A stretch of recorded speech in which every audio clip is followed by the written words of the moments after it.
Hello everyone, welcome back to today's class. So, today we will be continuing discussing on catalytic cyclopropanation reaction. In the last class we have just introduced the topic. Today we will discuss more about it and mainly the asymmetric version as well as some industrial application of this catalytic cyclopropanation reaction. See, the cyclopropanation reaction is nothing but creating cyclopropane ring from an olefin. Traditionally, it is done with carbene. Now, if you have an olefin and you are reacting the carbene equivalent with it, one would expect then to form a cyclopropane ring. As we have seen that palladium catalyzed methods are usually used, where diazomethane is the starting material from which palladium carbene is forming. On the other hand, also it could be possible that rhodium or copper be used for such processes. Usually for rhodium and copper, we do see diazo esters are used as starting materials. Today, let us try to look at the cyclopropanation reaction in more detail and let us try to discuss it along with its mechanism. At first, we will look at one of the example and then how the metal carbene is forming from the diazomethane or diazo ester, and then how they are being utilized for this cyclopropanation reaction. We are going to discuss that. Okay, let us discuss cyclopropanation. Usually from a carbene, what we see that that it is reacted with olefin to give the cyclopropane ring, and of course in these two center you can set the stereochemistry. Often we will be talking about the diastereoselective synthesis for such compound. The common catalyst that is used for this purpose is palladium 2 for diazomethane as the starting material, rhodium 2 for and copper Y 1 for diazo ester, that is nothing but this reagent as a starting material. Now, also it becomes important how these reactions are working. We can have presumed intermediate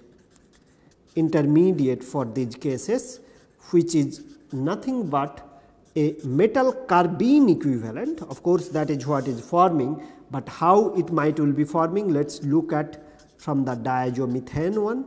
So, CH2 minus and N2 plus, what you might will get in the process is M minus CH2 and N2 plus reagent. Overall, you end up getting MCH2 plus, of course, N2 comes out from these reactions.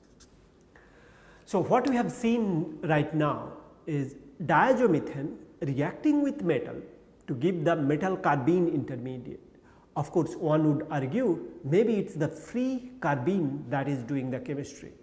Can we have some sort of mechanistic proposal or mechanistic proof evidence in support of metal carbene formation? Of course, nowadays there are a lot of study being done. We will discuss the first example where such metal carbene formation could have been possible or some evidence has been gathered in favor of metal carbene formation. Let us look at one more example to discuss this metal carbene as the reactive intermediate for these cyclopropanation reactions. Okay.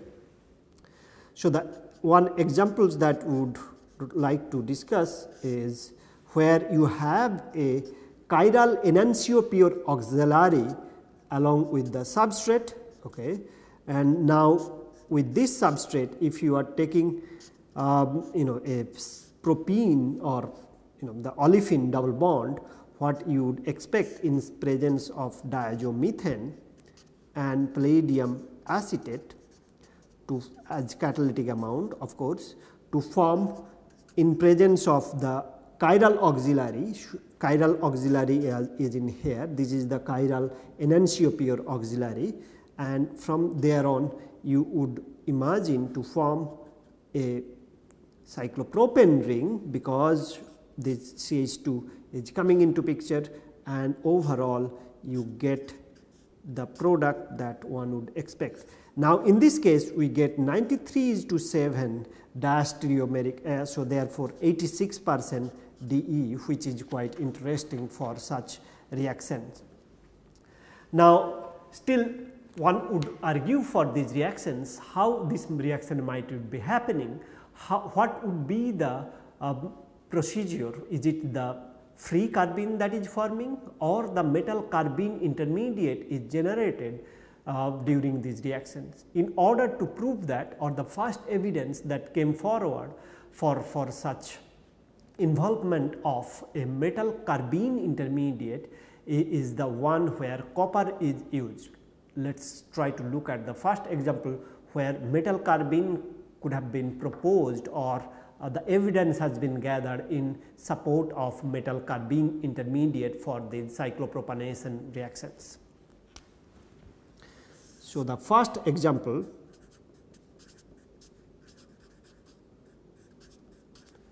of homogeneous reaction, homogeneous transition metal catalyzed enantioselective reaction.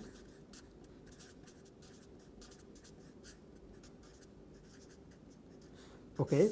The one example that comes into mind or in the literature, that is the diazoester reaction in presence of copper catalyst to give the cyclopropane that one would expect in this case, and that is this reaction. Now, still even if you are getting this product cyclopropane, that does not mean that it is involved the copper carbene as an intermediate rather than free carbene. Perhaps one way to prove that, at least that was the first evidence gathered in favor of metal carbene, is if you add a chiral ligand, if you introduce a chiral ligand for the metal center, in this case for copper, can we get any enantioselectivity? If you get any enantioselectivity during the process, it could be suggestive of the fact that metal carbene is forming. If it was a free carbene, you would not expect any enantioselectivity during this reaction, during the reaction what we have just drawn.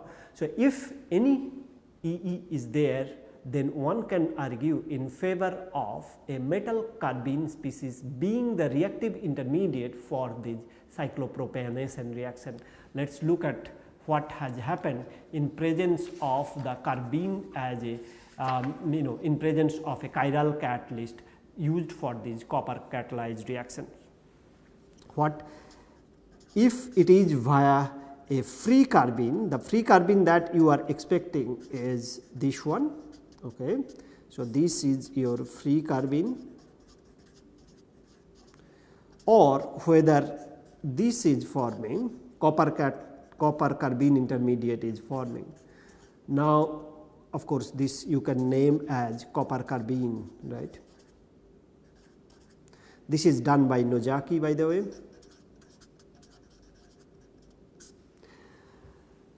Now, a chiral ligand L star is used, a chiral ligand is used.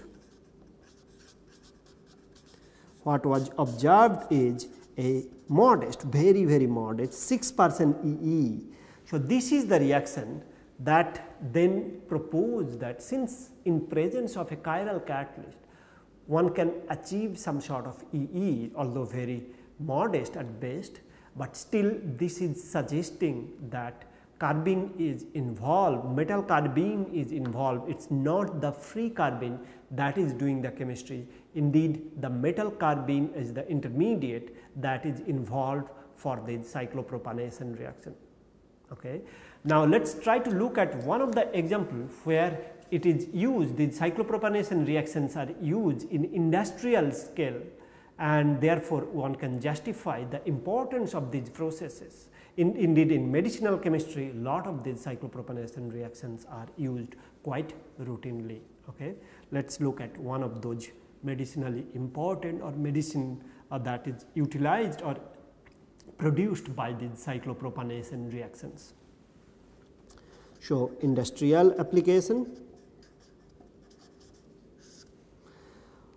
In industry, this is a reaction which is quite popular, where diazoester is used in presence of a copper chiral catalyst to get this intermediate, which is an advanced intermediate for the drug that all of us are familiar with, that is in the market, that is called the cilastatin. Okay.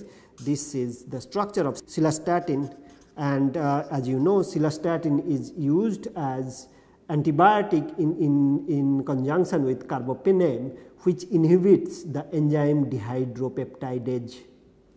Okay. This is the cilastatin where we are synthesizing by the cyclopropanation method, and once again this is used as in conjunction with carbapenem to inhibit the enzyme dehydropeptidase. Okay. So, these are antibiotic combination. Now, so this is again cilastatin. Now, of course, this is utilized and used and synthesized in multi-gram scale or rather kg scale. Cilastatin is a active component of the antibiotic. Now, by this simple cyclopropanation reaction, the main stereochemistry is set where we have seen that this copper catalyzed chiral copper catalyst is used for this cyclopropanation reaction. Right. From there it can be further modified to get the cilastatin compound.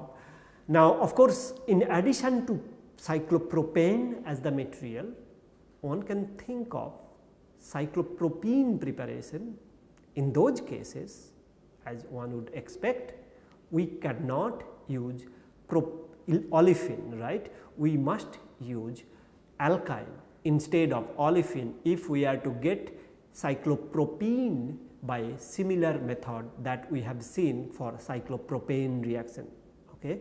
Let us try to synthesize cyclopropene ring, which is of course is much more unstable and compared to cyclopropane. How cyclopropane can be synthesized by utilizing the same technique. So, let us just directly discuss asymmetric cyclopropanation reaction, cyclopropene ring formation we would like to discuss. The reagent as we tried to discuss, we need is a alkyne and let us say for example diazoester or rather amide, let us say for example, and a chiral rhodium catalyst in this case is used to give the cyclopropene. I hope you can appreciate this method for this cyclopropene synthesis. As you know, cyclopropane ring strain is nearly something like 25 or 28 kcal per mole, and cyclopropene is nearly 50 to 60 kcal per mole. Okay. So, this is very strained molecule cyclopropene compared to cyclopropane. So, overall in this part what we have seen today is the cyclopropanation reaction, and then expanded the cyclopropanation methodology for the cyclopropenation reaction, which are even more energy demanding and usually it is much more difficult to stabilize and prepare the cyclopropene, but the rhodium, for example, a rhodium catalyzed even asymmetric version of this catalyst can be prepared by utilizing simple carbene type of chemistry. Okay. Both the cyclopropenation and cyclopropanation reactions utilize carbene or metal carbene to be precise as a reactive intermediate for these reactions. We have seen some evidences in favor of metal carbene as the reactive intermediate as opposed to the free carbene for these cases. These small molecules cyclopropane and cyclopropene are indeed very important structural building block for pharmaceutical or even for other industrial use and of course for academic use as well. So, in the next part we will try to discuss the carbon-carbon various carbon-carbon bond formation reactions. Okay. Of course, a carbon-carbon bond formation one can think of by various approach, but most often when a difficult carbon-carbon bond formation is talked about, for example, sp2-sp2 bond formation reaction or sp3-sp bond formation reaction, sp-sp3 bond formation reaction, sp3-sp3 carbon-carbon bond formation reaction. These reactions are extremely challenging and therefore, actually there exists no other organic transformation that can do it except using the organometal chemistry or organometallic intermediate. So, organometallic intermediate has kind of revolutionized the way these carbon-carbon bond formations are looked at. Nowadays, it is indispensable to synthesize pharmaceuticals, industrial other molecule, different academic purposes. Wherever you can think of synthesizing or introducing a new carbon-carbon bond, usually the first thing that comes into mind is the organometallic chemistry, where organometallic intermediate is doing wonder to do these carbon-carbon bond formation. Let us look at some of those examples, how one would be thinking to prepare it both in industry and in academia. That would be our next part of the discussion. Okay. So, palladium catalyze, first we will discuss the palladium catalyze method. Of course, nowadays not only palladium, a number of other metals has been used for this carbon-carbon bond formation reaction, since historically and overall expansion wise palladium played a key role for these difficult carbon-carbon bond formation reaction. We will try to mainly focus on the carbon-carbon bond formation utilizing palladium as the reactive intermediate. Okay. So, palladium catalyzed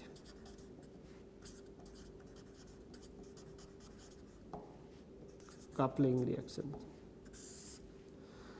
Okay. So, most importantly synthesis of CsP2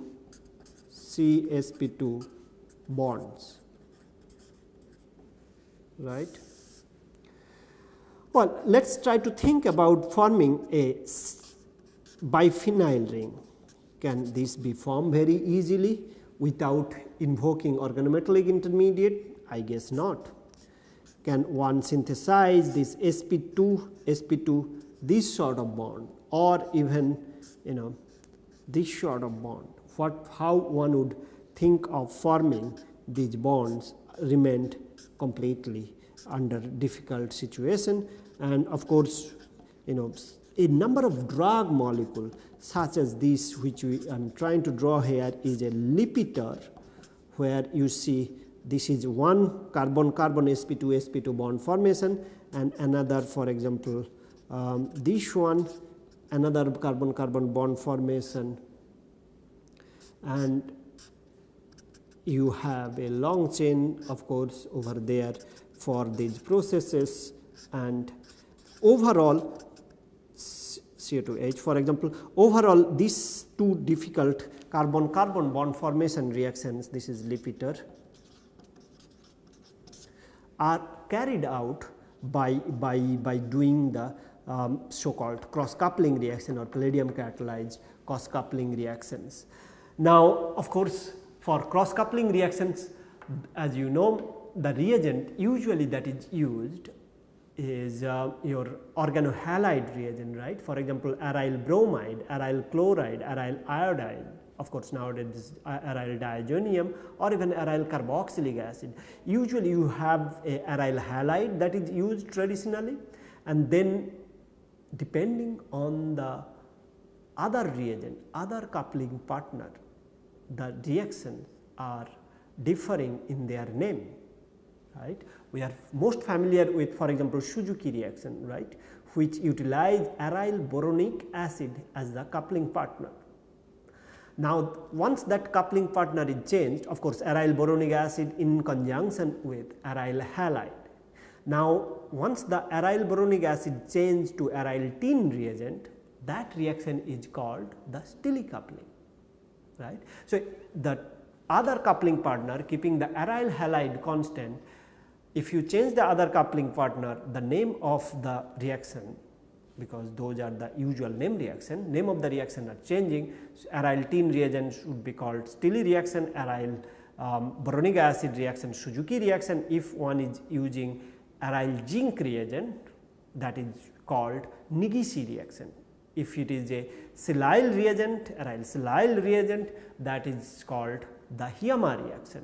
If it is lithium, okay, aryl organolithium reagent, and those are called Kumada coupling, right. Lithium or magnesium reagent is used, then those are called Kumada coupling.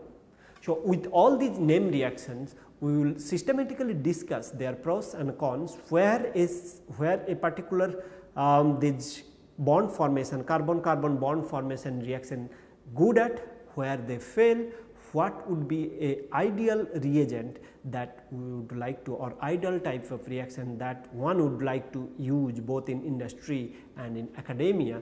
Those are the one we will be discussing subsequently. Now, let us define those organometallic reagent and the name reaction, because those will be coming pretty often for our discussion. Let us try to nail it down. Okay. So, cross coupling reactions, this is some part we will discuss in detail. Cross couplings, usually it is a Rx, R is early days, it is aryl alkynyl. Okay. Nowadays of course, even the aliphatic are used. Halide X partner could be chloride, bromide, iodo, OSO2, CF3 and so on. And the other partner, based on which the name reaction is changing to give you overall RR prime, is the one which is usually called the transmetallitic reagent. Let us say we are using palladium catalyst. Of course, we can use other such as nickel, copper, cobalt, etc. We need various additives depending on the reaction condition. Overall, if it is a lithium and magnesium reagent, that is called Kumada coupling. If it is boron reagent, that is called Suzuki coupling, right, Suzuki reaction. If it is tin, that is Stille reaction. If it is zinc, that is Nigisi reaction, and if it is silicon, that is the Hiyama reaction. Okay. Overall, then we have these at least 5 different type of reagent or 5 different type of starting material that is used, for example, palladium catalyzed carbon-carbon bond formation process. Now, overall there is a synergy, there is some sort of harmony among these all 5 different type of reaction. Of course, we will discuss separately this palladium catalyzed carbon nitrogen bond formation, or famously known as Buchwald-Hartwig type of coupling, and other reaction that is also under the cross coupling banner is the Shunagashira reaction, for example. So, those we will discuss separately. Let us just simply, we are trying to discuss these 5 reactions first, and then we will come to those other reactions which are extremely useful for industry as well as in academic setup. We will first try to look at if there is some sort of some sort of general mechanism for all these reactions. All or each of these reactions on their own right have caught the imagination of the scientist in terms of its application, it becomes really widely used at this point, but there exist a number of issues almost with every reaction. We will try to touch upon those and the development that has been carried out over many decades during our time that we would like to discuss. Before going into details, let us try to look at a generalized mechanism for all these processes. So, generalized mechanism.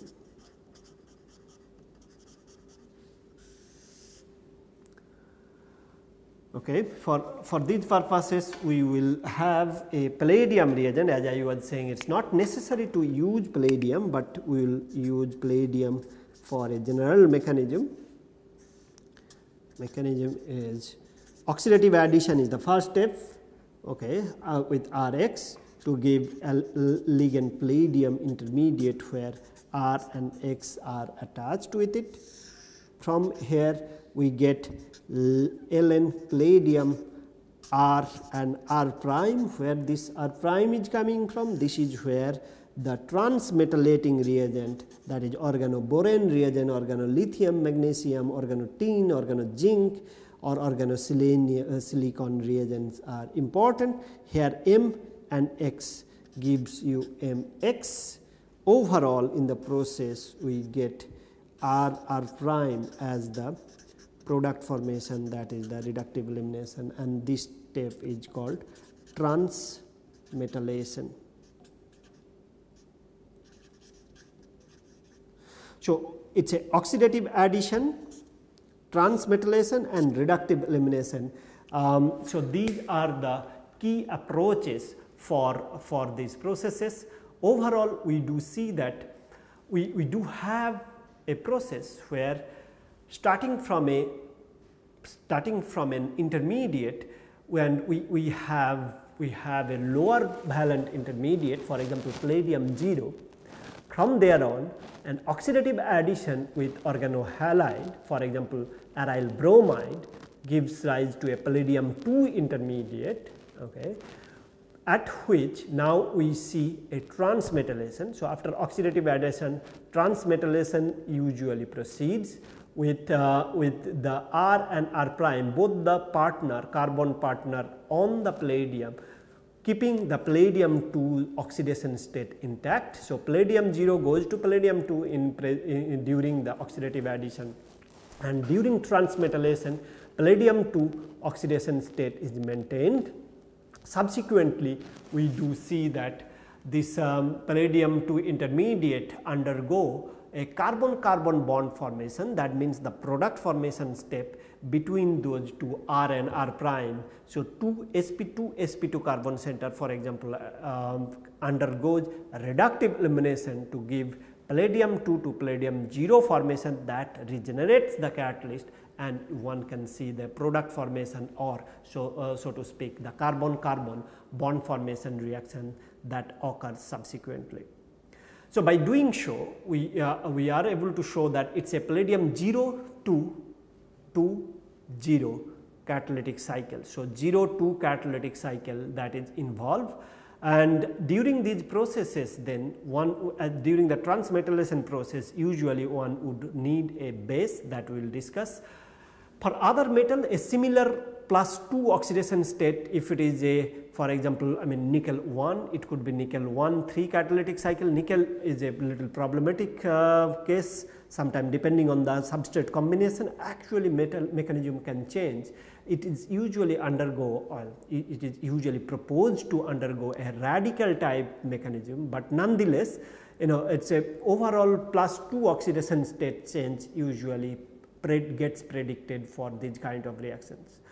But it is extremely difficult to put a single mechanism for all the type of cross coupling reaction that we do see, but the one we discussed usually captures the field, but not necessarily exactly correct for all the reactions. This is a oversimplified mechanism that we have drawn for all the different type of cross coupling reaction or carbon-carbon bond forming reaction we are going to discuss. We will discuss each of those topic in detail I might will be discussing briefly about 1 to 3 of these reactions and then come back and discuss these reactions in greater detail. Okay.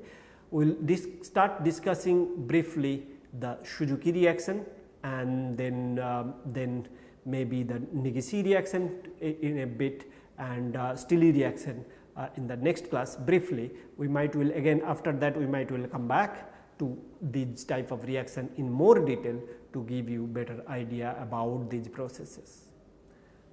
Keep studying these cross coupling reactions and their utility in the synthetic setup. Okay, bye bye.